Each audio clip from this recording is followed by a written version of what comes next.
ముఖాలకు చదివి ఎక్కడ అంటున్నా ఇక్కడ తెలంగాణ రాష్ట్ర ఉద్యమం జరుగుతూ ఉన్నప్పుడు మొత్తం వాళ్ళే కదా ఇక్కడ చదువులు తెలంగాణ చదువులు ఆగమైపోయినాయి కదా మా పిల్లలందరూ విద్యార్థులని ఇక్కడ పోరాటాలు చేశారు. మాకు మంచి విద్య కావాలని పోరాటం చేశారు. మంచి సర్కారు స్కూల్ కావాలని పోరాటం చేసినారు. తెలంగాణ విద్య కోసం పోరాటం చేసినారు. ఇక్కడ లేనప్పుడే కదా అక్కడ చదువుకొని వచ్చి అమెరికాకి వెళ్ళి ఆడ చదువుకొని వచ్చి మళ్ళీ తెలంగాణ ఉద్యమంలే కదా ఆయన మేధస్సును ఆయన జ్ఞానాన్ని తెలంగాణ కోసమే పెట్టిండు కదా కేటీఆర్. అట్లాంటివి పెట్టుకొని ఆంధ్రకు పోయి చదివిండు. ఆంధ్ర మరి నువ్వు ఆయన ఆంధ్ర పోయి చదివి మళ్ళీ వచ్చినాడు. నువ్వు ఆంధ్రకి శాశ్వతంగా అల్లునే చేసుకున్నావు కదా.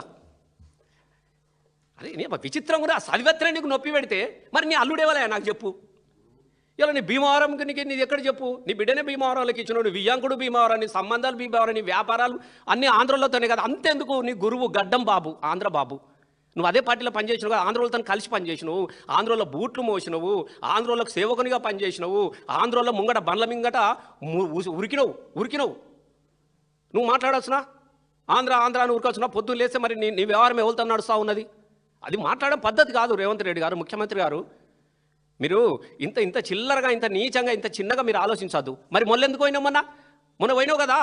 మొన్న పోయి ఎస్ఆర్ నగర్కి వెళ్ళి ఎస్ఆర్ నగర్లో మొత్తం ఎలక్ట్రానిక్స్ ఫంక్షన్లో ఎన్టీ రామారావు విగ్రహం పెట్టేస్తాను నేను ఇది చూపిస్తాను. మరి వాళ్ళకి ఎందుకు ఇచ్చినావు? వాగ్దానాలు ఎందుకు ఇచ్చినావు? నీ అవసరానికి వాళ్ళ బూట్లు నాకుతావు ఆంధ్రలో.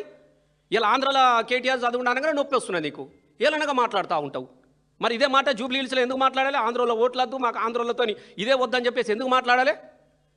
నీ అవకాశం కోసం నీ అవసరం కోసం ఇలా ఎన్ని చేయాలో అన్ని చేస్తూ ఉన్నా కదా. నువ్వు మాట్లాడేది మాట్లాడేటప్పుడు చూసుకోవాలి కదా.